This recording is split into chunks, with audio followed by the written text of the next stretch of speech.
뜨거운 여름 보내시느라 힘드시죠? 밤에 잠들기가 쉽지 않더라고요. 요즘 저는 슬기로운 수면 생활에 집중하고 있습니다. 어떻게 하면 잠을 잘 잘 수 있을까? 그러다가 저만의 방법을 하나 찾았어요. 자기 전에 자장가를 부르는 겁니다. 여러분 한번 들어보시겠어요?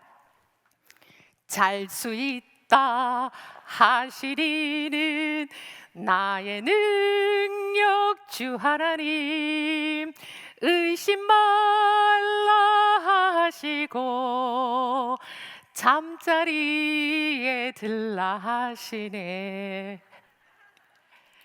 오늘 밤 여기저기서 이 자장가가 울려 퍼지지 않을까 예상해 봅니다.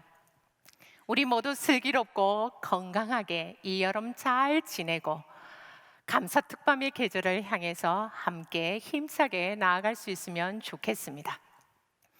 모임에 가면 시선을 끌고 사람들의 환대를 받는 사람들 있습니다. 소위 말하는 존재감 있는 사람들이죠. 반면 주목은커녕 그 사람 왔다 갔나? 아무도 모르는 존재감 없는 사람들도 있습니다. 이번 여름에 우리 부교역자들 쿨썸머 말씀 잔치가 기획되었어요. 오늘 설교의 주제를 보니까 회개더라고요. 제가 이 주제를 보자마자 마음속에 훅 들어오는 생각, 환영받지 못하겠다, 이런 마음이었어요. 부정하고 싶어도 회개라는 건 사실 별로 환영받지 못하는 손님과 같습니다. 권위가 무너지고 틀들이 깨어진 이 시대 가운데 회개라는 주제로 설교하면 성도들이 불편해한다는 것을 우리가 알지요. 이 불편한 진실 때문에 때로는 설교자들이 딜레마에 빠지기도 합니다. 하지만 비록 회개라는 이 주제가 환영받지 못한 손님과 같고 또 달가워하지 않는다고 해도 어찌되었든 이 회개는 우리를 하늘 아버지의 그 위대한 사랑, 거기로 우리를 이끌고 가는 관문, 이것과 같습니다. 우리가 돌아서면 하나님 아버지의, 하늘 아버지의 위대한 사랑, 그 깊고 큰 사랑을 볼 수 있거든요. 십자가 없는 구원 없죠. 하나님 앞에 회개하지 않고 용서받는 법 없습니다. 그래서 오늘은 우리가 회개라는 문을 열고 하나님 아버지의 위대한 사랑이 있는 그 선물의 방으로 함께 들어가 보는 시간입니다. 오늘 우리가 읽은 본문이 바로 이 점을 잘 드러내 주는데요. 이제 함께 본문 속으로 들어가 보겠습니다. 오늘의 본문은 다윗 왕이 선지자 나단의 말을 듣고 자신의 죄를 시인하는 장면입니다. 다윗은 적이 많죠. 누구도 감히 깎아내릴 수 없는 업적, 공적, 실적이 많은 왕입니다. 또 그의 믿음은 어떻습니까? 감히 누가 흉내낼 수 없을 만큼 그의 믿음 열정이 남다른 사람이죠. 그런 다윗에게 무슨 일이 있었던 것일까요? 오늘 본문 바로 앞장 사무엘하 11장을 보면 다윗의 범죄를 이렇게 소개해 주는데요. 간추리면 이렇습니다. 다윗은 유부녀 밧세바와 간음을 했어요. 그리고 그녀가 임신을 하자 이 밧세바의 남편 우리아를 최전방에 내보내서 거기서 죽게 만들었습니다. 우리아의 장례식이 끝나자 다윗은 밧세바를 궁으로 데리고 와서 그의 아내를 삼았지요. 다윗은 훌륭한 영성가로 잘 알려져 있습니다.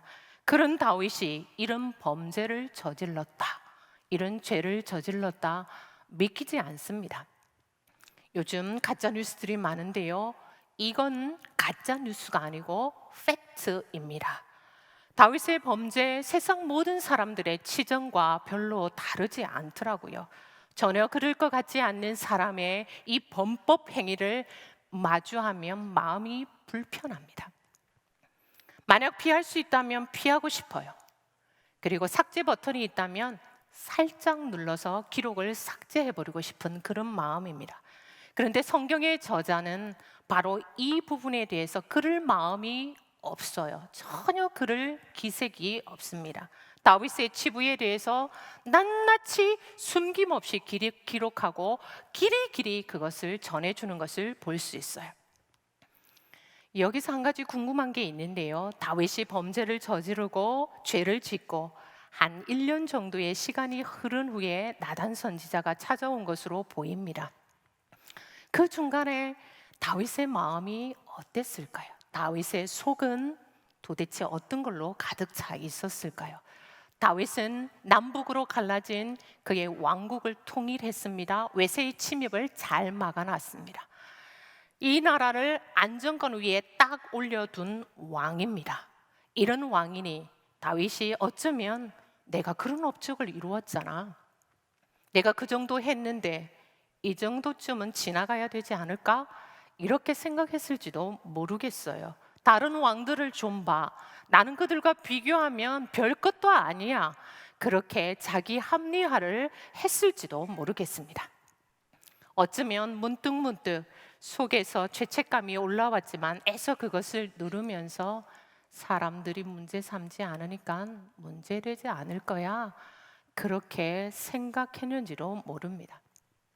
그런데 얼마의 시간이 지나고 선지자 나단이 하나님의 말씀을 들고 다윗을 찾아왔습니다. 선지자가 다윗의 범죄 사실을 이야기하죠. 그리고 덧붙여서 그래서 하나님이 당신을 심판하실 것입니다, 하나님의 심판 경고를 해줍니다. 여러분 한번 보십시오. 사람들은 아무도 다윗의 죄에 대해서 문제 삼지 않았습니다. 그런데 누가 문제를 삼으셨죠?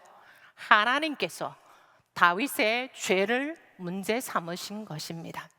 하나님은 다윗의 죄를 간과하지 않으셨습니다. 사무엘하 12장 9절 10절에 다윗의 범죄 그리고 그의 은익에 대해서 하나님은 어떻게 생각하고 계신지 잘 드러나는데요. 9절 말씀은 이렇습니다. 내가 여호와의 말씀을 업신여기고, 또 10절에는 내가 나를 업신여기고. 이 두 구절에서는 다윗이 하나님을 업신여기는 죄를 지었다, 이렇게 이야기해 줍니다. 다윗이 사람에게 죄를 지었잖아요. 그런데 성경은 다윗이 하나님께 죄를 지었다, 하나님을 업신여겼다, 이렇게 말씀해 줍니다. 죄라는 것은 히브리어로 파샤입니다. 거스른다, 어긋났다. 그리고 오늘 본문에 나와 있는 것처럼 업신여기는, 이것이 바로 죄입니다. 다윗이 율법 조항을 어긴 것은 분명합니다. 그런데 하나님은 그 행위를 하나님께 대한 불순종, 이 율법을 주신 하나님께 잘못한 것으로 보고 계시다는 것입니다. 헬라어로 죄는 하마르티아 이렇게 부릅니다. 아니다는 하와, 그리고 제 것이 아니다, 죄것, 나의 것, 나의 목이라고 하는 메르스가 합쳐져 있는 말입니다. 그래서 하마르티아, 제 것이 아니다, 이렇게 해석할 수 있죠. 다윗은 제 것이 아닌 것을 제 것으로 취하면서 만물의 주인이신 하나님께 죄를 지었습니다. 이제 다윗이 선지자 나단이 전해주는 하나님의 엄중한 말씀 앞에 섰습니다. 다윗이 어떤 반응을 보일까요? 오늘 본문 13절 말씀, 내가 여호와께 죄를 범하였노라. 다윗이 즉각적으로 그 잘못을 시인합니다. 뜻밖의 내가 여호와께 죄를 범하였습니다, 시인하는 것을 볼 수 있습니다. 우리가 이 말씀을 보면 그가 누구에게 죄를 지었는지를 정확하게 알고 있는 것을 볼 수 있죠. 내가 여호와께 죄를 범하였노라. 다윗은 궁극적으로 자신이 하나님께 불순종했고 하나님의 말씀에 관역해서 비껴나갔다는 것을 자백하고 있습니다. 사무엘상 3장에는 하나님께서 어린 사무엘을 통해서 제사장 엘리 가문에 대한 심판을 경고하는 말씀이 나오는데요. 그 말씀을 들은 엘리 제사장이 어떻게 말하는지 들어보겠습니다. 이는 여호와시니 선하신 대로 하실 것이니라. 엘리 제사장은 하나님의 심판의 말씀을 들었어요. 그 경고를 들었는데 회개하는 것이 없습니다. 그런데 다윗은 하나님의 심판 경고를 듣고 그것을 회피하지도 않았고 그것을 핑계대지도 않으며 자신의 범죄에 대해서 즉각 시인하는 모습을 보여줍니다. 오늘의 본문에서는 다윗이 내가 여호와께 죄를 범하였다 이렇게 단 한마디로 고백하고 있는데요, 우리가 한번 생각해 보면 이거 너무 초간단 회개 아니야? 이렇게 생각할 수도 있어요. 이걸로 되겠어? 이렇게 얼렁뚱땅 회개하고 가면 문제가 해결될까? 이런 의구심이 들게 합니다. 그러나 같은 배경을 가지고 있는 다른 시편들을 보면 다윗이 얼마나 철저하게 처절하게 회개했는지를 알 수 있습니다. 시편 6편 6절 말씀 제가 읽겠습니다. 내가 탄식함으로 피곤하여 밤마다 눈물로 내 침상을 띄우며 내 요를 적신하이다.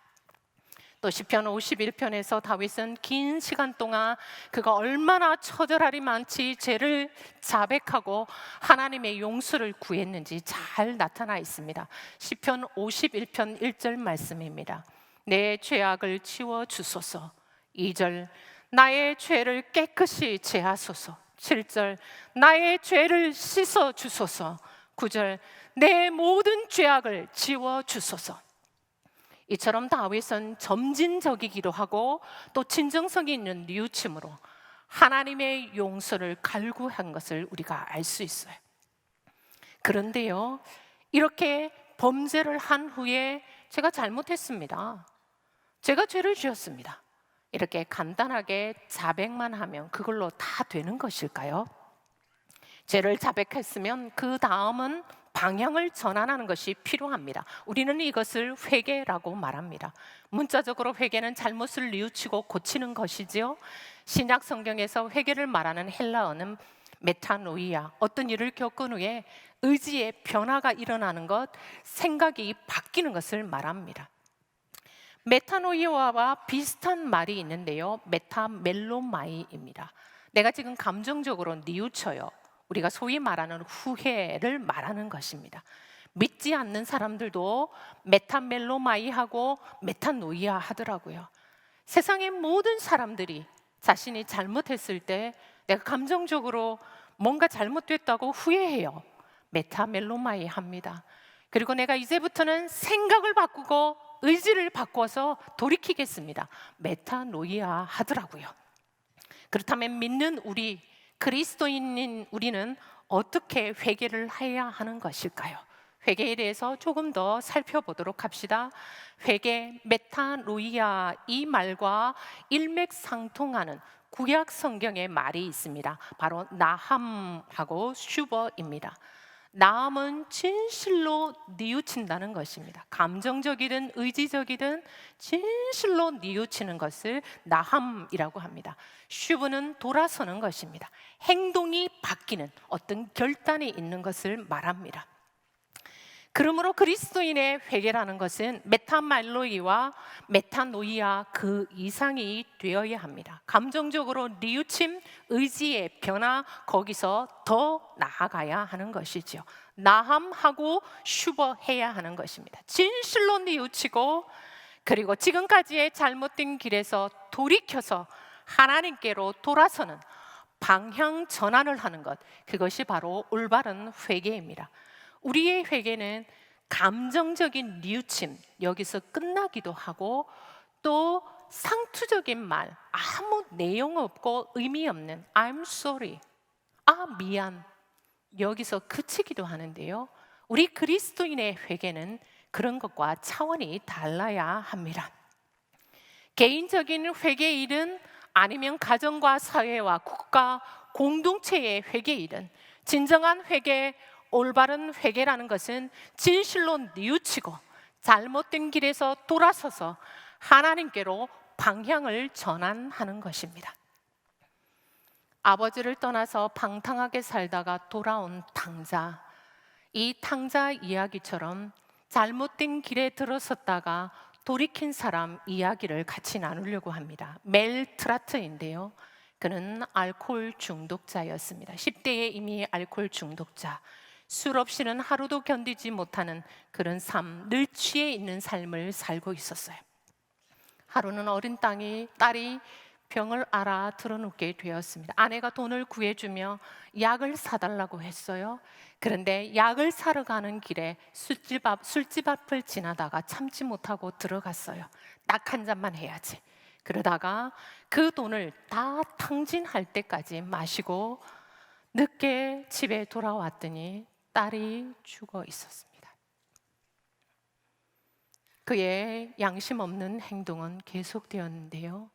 딸아이의 장례식을 치르면서 딸아이에게 예쁜 옷을 입히고 예쁜 신발을 신겨서 관에 누워놓은 것을 보고 그 딸아이의 신발을 벗겨서 그것을 가지고 가서 전당 잡혀서 술을 마셨습니다. 그의 이런 양심 가책 없는 행동, 부끄러움, 수치를 모르는 행동이 그의 삶을 엉망진창으로 만들어 놓았어요. 더 이상 이렇게 살면 안 되겠다. 그래서 그가 결심한 것은 죽는 거였어요. 호수가 어디 있지? 미시간 호수를 열심히 찾아서 거기로 가고 있는 중에 발을 헛디뎌서 넘어져 쓰러져 있었어요. 그런데 이런 트라트를 한 젊은이가 이렇게 세우고 건물 안으로 들어갔는데요. 그곳이 바로 퍼시픽 가든 미션 선교센터였어요. 잔뜩 취해서 엉망진창이 된 모습을 하고 앉아있는 그를 보고 설교하고 있던 몰로가 설교를 다 멈추고 그를 응시하면서 말합니다. 작심한 듯이 이 트라트를 향해서 하나님은 당신을 사랑하십니다. 오늘 밤 하나님은 당신을 구원하기를 원하십니다. 손을 들고 기도하십시오. 이렇게 말했어요. 겨우 그 말을 알아차린 트라트가 손을 들었습니다. 돌아보니 자기 인생이 엉망진창이 되어 있습니다. 갈 곳이 없습니다. 여기가 막다른 골목. 내 인생은 이제 끝이 났지. 내가 마지막으로 저 초청 한번 받아들여 봐야겠다. 손을 들고 기도하며 인생을 돌아봤습니다. 인생에 남은 것이라고는 후회와 상처뿐인, 그래서 그것을 생각하며 눈물이 터졌고 그 눈물이 통곡이 되었습니다. 한참 동안 울고 자기의 마음을 되돌아보니 뭔가가 가벼워진 느낌을 받았어요. 그동안에 그를 그렇게 올가말고 있던 사슬, 결박이 풀린 것 같고 절망이 사라지는 것을 느꼈다고 해요.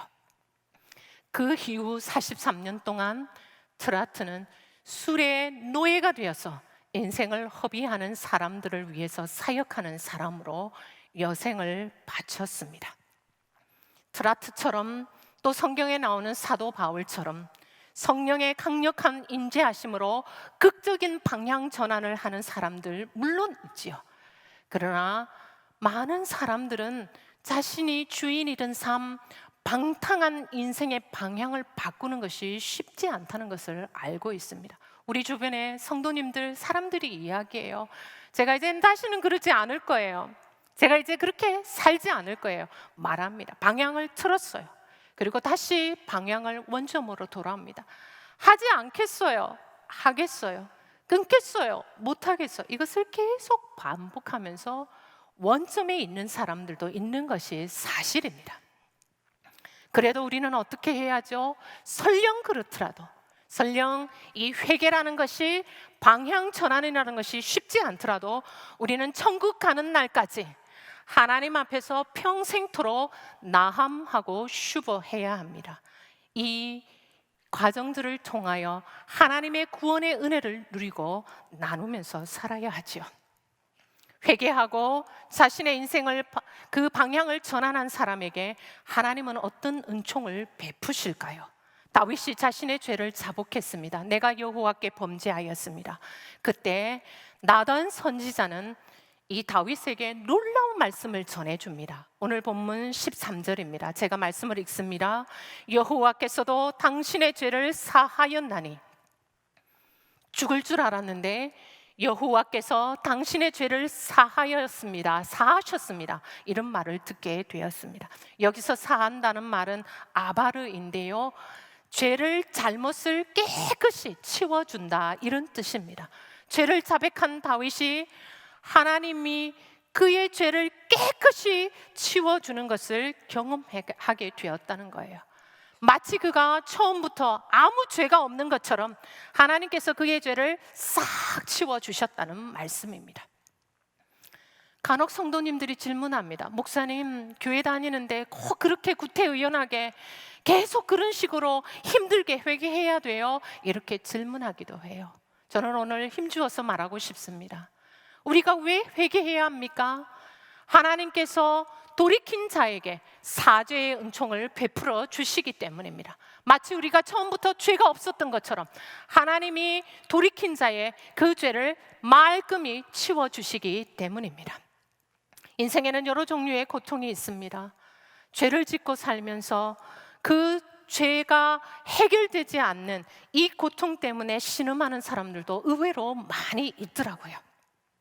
반면 비록 죄는 지었지만 철저하게 뉘우치고 하나님께로 방향을 전환해서 하나님이 주시는 사죄의 은총을 마침내 누리는 사람들이 있습니다.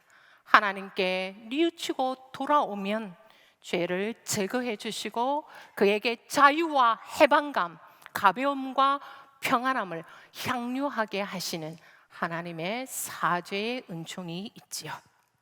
시편 32편 1절에서 다윗은 말합니다. 허물의 사함을 받고 죄가 가려진 자는 복이 있도다. 허물의 사함을 받고 자신의 죄가 가려진 자는 복이 있도다. 죄사함은 우리가 생각하는 물질적인 것, 정신적인 것, 그 어떤 것보다 소중하고 가치 있습니다. 우리가 돌았으면 하늘 아버지가 베풀어 주시는 사죄의 은총을 누리게 됩니다. 사함을 받은 사람, 하나님께서 죄를 가려준 사람, 그 사람이 바로 복이 있는 사람입니다. 복음을 막론하고 사람이 죄를 지으면 그에 해당하는 벌을 받아야 되죠. 구약 성경에 사람이 죄를 지으면 하나님께서 그에 상응하는 죄값을 치르게 하셨어요. 다윗의 죄는 죽어 마땅한 죄입니다. 10계명 중에 간음하지 말라 7계명을 어겼고, 살인하지 말라 8계명을 어겼고, 내 이웃의 집을 탐하지 말라 제 10계명을 어겼습니다. 간음죄, 살인죄, 절도죄, 가중처벌 대상자 바로 다윗입니다.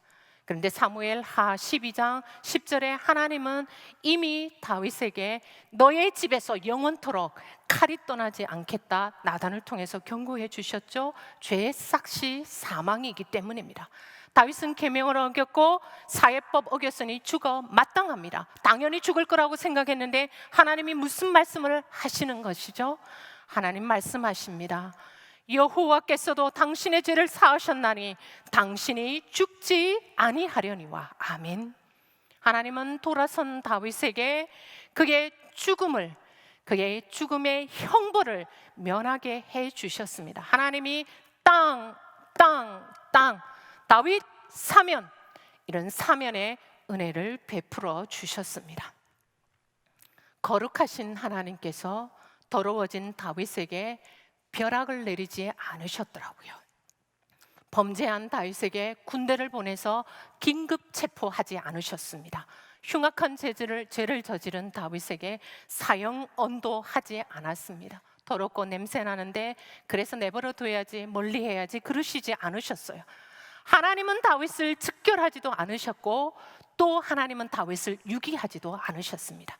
대신 하나님은 선지자를 보내셨습니다. 이것이 중요합니다. 하나님은 선지자를 다윗에게 보내셨습니다. 기회를 주시는 것입니다. 너를 죽이는 것이 목적이 아니고 네가 회개하고 돌아오는 것이 나의 본심, 진심이란다. 이 말씀을 해주시는 것입니다. 이런 하나님의 본심이 잘 드러나는 성경 구절이 있는데요, 에스겔 18장 32절입니다. 우리 함께 말씀을 읽도록 하겠습니다. 주 여호와의 말씀이니라. 죽을 자가 죽는 것도 내가 기뻐하지 아니하노니 너희는 스스로 돌이키고 살지니라. 아멘. 죄를 지어 그에 상응하는 형벌을 받아야 하는데 하나님이 사면의 은혜를 베풀어 주셨으니 다윗은 얼마나 감사했겠습니까? 근데 하나님의 은총은 거기서 끝나지 않고요, 뉘우치고 돌아온 다윗에게 하나님은 새로운 아들 새로운 생명을 그 가정에서 태어나게 하셨어요. 이 아들이 바로 솔로몬입니다. 그의 다른 이름이 여디디야이지요. 고대의 왕들은 두 가지 이름이 있었다고 합니다. 공식적인 이름과 개인적인 이름입니다. 솔로몬, 여디디야. 하나님이 솔로몬에게 여디디야라는 이름을 붙여주셨습니다. 그런데 언제 이렇게 하셨지요? 다윗이 뉘우치고 돌아왔을 때, 그의 형벌을 다 면해 주시고 난 후에 하나님께서 다윗에게 너의 아들의 이름은 이제 여디디야야, 이 말씀을 해주셨습니다. 여디디야의 이름의 뜻은 여호와께 사랑을 입은 자입니다. 다윗에게 여디디야를 주신 하나님 마음, 그 아버지의 마음은 어떤 마음일까요? 여디디야는 사랑의 표징입니다. 비록 부족하고 연약하고 실수하고 넘어져도 하나님은 그렇게 다윗이 범죄했지만 내 사랑 거두지 않겠다, 이 말씀을 여디디야를 통해서 하시는 것이죠. 에덴 동산에서 아담과 하와가 범죄하였지만 하나님은 그들과 맺은 언약을 파기하지 않으셨습니다. 도리어 하나님은 범죄한 이들에게 가죽옷을 만드셔서 입히셨죠. 이 가죽옷이 무엇입니까? 하나님의 변하지 않는 그 사랑의 표징입니다. 하나님은 범죄한 다윗에게 여디디야라는 아들을 선물로 주셨습니다. 여디디야를 주심으로 다윗과 맺은 약속이, 언약이 여전히 유효하다. 유구히 흐르는 강물처럼 하나님이 택한 백성, 하나님이 택한 사람 다윗을 통해서 맺은 그 언약, 그 믿음의 역사 계속되게 하겠다, 그런 말씀이죠. 여디디야는 하나님의 변함없는 사랑의 표징입니다. 하나님은 다윗에게 실망하였고 경고하였습니다. 그러나 다윗이 돌아섰을 때 하나님은 그 사랑을 멈추지 않으셨습니다. 하나님은 오늘 우리에게 이 여디디야를 통해서 말씀하십니다. 비록 우리가 연약하고 실수하고 넘어져도, 우리가 아버지를 멀리 떠나고 제멋대로 살아도 우리가 돌았으면 하나님은 우리를 향한 사랑을 멈추지 않으십니다. 우리가 돌았으면 하나님의 위대한 사랑이 거기 있습니다. 우리가 돌았으면 우리도 하나님의 위대한 사랑을 경험할 수 있습니다.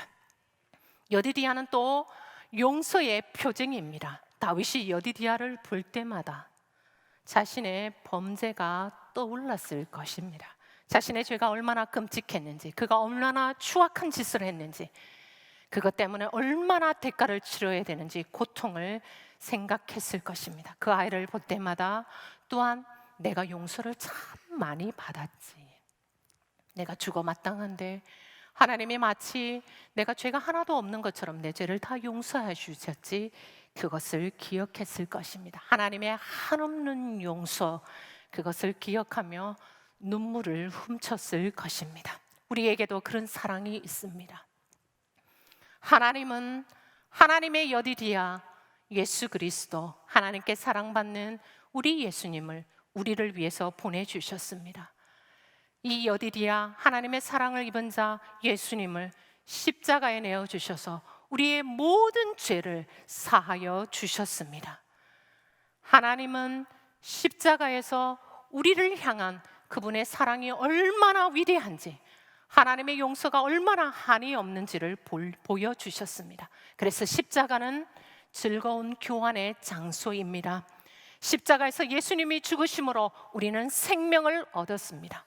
예수님이 십자가에서 형벌을 받으심으로 우리는 구원, 하나님이 주시는 생명을 얻었습니다. 용서를 받았습니다. 우리는 죄를 짓고도 마치 처음부터 죄가 없는 것처럼 하나님의 한없는 용서를 받았습니다. 십자가를 통해서 하나님은 다시 우리를 여디디야가 되게 하셨습니다. 세상에서 방황하다가 하나님의 사랑을 마침내 입은 사람, 그래서 여디디야로 살아가는 한 사람의 이야기를 소개하려고 합니다. 이 사람은 찰리 매커시입니다. 소년과 두더지와 여우와 말이라는 작품으로 올 3월 95회 아카데미 단편 애니메이션상을 받았습니다. 이 매커시는 한때 무신론자였어요. 그리고 기독교인들 크리스찬 하면 비웃었어요. 아, 저 위선자들, 그렇게 생각했어요. 이 사람의 인생을 한마디로 말한다면 자신에 대해서 이야기할수록 자기에게 불리한 사람입니다. 맥커니는 작품을 위해서 늘 아름다운 것들을 찾아다니는 버릇이 있었어요. 어느 날 런던의 공원 벤치에 앉아 있었는데 아버지와 아들 모습을 우연히 보게 되었어요. 그 모습을 보는데 너무나 감동이 되었어요. 그리고 깊은 묵상을 하게 되었는데 어쩌면 내가 알지 못하는 다른 것들이 있는지도 모르겠어. 내가 발견하지 못한 위대한 사랑, 변하지 않는 절대적인 아름다움이 있는 것 같아. 이런 생각을 하기 시작했습니다. 이후에 흑인 영화에 심취했고요. 오 해피 데이 이 찬양을 듣고 있는데 낯설고도 깊은 하나님 임재를 경험했다고 합니다. 그 이후에 점진적인 과정을 거쳐서 마침내 회심하는 사람이 되었습니다. 니키 건블 목사는 이 맥커니에게 최근 영국에서 가장 영향력이 있는 전도자 이런 수식어를 붙여주었습니다. 무신론자에서 이제 영국에서 가장 영향력이 있는 전도자가 되어 살아가는 이 맥커니, 그는 사람들에게 하나님은 당신을 사랑하십니다, 당신은 하나님께 사랑받고 있습니다, 이 이야기를 참 많이 했대요. 그런데 사람들이 이 말을 들어도 그 의미를 잘 모르더라는 거예요. 그래서 어떻게 하면 이것을 알려줄까 고민하다가 두 작품을 만들게 되었습니다. 하나님의 사랑이 이런 거예요. 그걸 보여주고 싶어서 작품을 만들었어요. 요즘에 저작권의 문제가 심각하잖아요. 그래서 제가 이거 보여주고 싶은데 너무 안타까워서 DM을 보냈어요. 맥커니에게 어제 메일을 받았습니다. 보여줘도 된다고. 그래서 오늘 여러분들에게 그의 작품을 함께 보여줄 수 있어서 너무나 기쁩니다. 맥커니가 하나님의 사랑은 이런 것입니다, 그래서 하나님이 당신을 이렇게 사랑합니다, 그것을 보여주기 위해서 만든 작품 한번 봅시다. 첫 번째 작품은요, 방탕한 딸. 두 번째 작품은 돌아온 당자입니다. 이 두 작품을 통해서 맥커니가 표현하고 싶었던 하나님의 사랑은 안아주시는 분입니다. 지금 하나님은 당신을 안아주십니다. 하나님은 당신을 사랑합니다. 다른 말로 하나님이 당신을 안아주십니다. 이것을 표현하고 싶었던 거예요. 여러분은 하나님께 안겨 있으십니까? 하나님은 우리가 못나고 부족해도 형편없어도 우리가 죄를 지어도 하나님은 우리를 안아주시면서 말씀하십니다. 내가 너 사랑해. 내가 너 용서한단다. 내가 너와 언제나 함께 할 거야. 우리도 이 세상 살면서 쓰러지고 넘어지지요. 내가 싫을 때도 많이 있습니다. 그런데 우리가 안아주시는 하나님, 우리가 돌아올 때 우리에게 그 사랑 멈추지 않는 하나님께 돌아오면, 방향을 전환하면 하나님 우리에게 그 사랑을 계속 베풀어 주신다는 것, 하나님 우리를 안아주신다는 것, 이것을 함께 기억하기를 원합니다. 아프고 고통스러운 시간을 보내고 계십니까? 하나님이 우리에게 말씀하십니다. 너는 나의 여디디아란다. 내가 너를 사랑한단다. 용서했고 계속 사랑할 거고 계속 너와 함께 한단다. 하나님 오늘 우리에게 이 말씀을 하십니다. 이제는 우리가 하나님께 받은 그 사랑, 그 용서 나누며 전해야 할 때입니다. 설령 우리가 우리 자신에 대해서 이야기할수록 우리에게 불리할지라도 우리가 경험한 하나님의 이 한없는 사랑, 이 하나님의 위대한 용서를 다른 사람들에게도 전하고 우리 주변에 하나님의 사랑으로 이 위대한 아름다움으로 함께 물들이는 우리 모두가 되기를 원합니다. 기도하겠습니다. 사랑의 하나님, 용서하시는 하나님, 이처럼 못난 우리를 버리지 않으시고 주 품에 안아주시니 감사하고 감사합니다. 문제 많은 우리의 가정과 한국교회, 신음하는 이 사회와 우리나라 대한민국을, 그리고 탄식하는 지구촌이 주께 돌아와 그 크고 넓은 품에, 그 품 안에서 진정한 사랑과 용서를 경험하기를 원합니다. 우리를 성령으로 충만하게 하시어 베풀어 주신 그 위대한 사랑과 용서를 전하며 아름다운 그리스도인으로 살게 하여 주옵소서. 십자가 위에서 그 위대한 사랑과 용서를 친히 보여주신 예수님의 이름으로 기도하옵나이다. 아멘.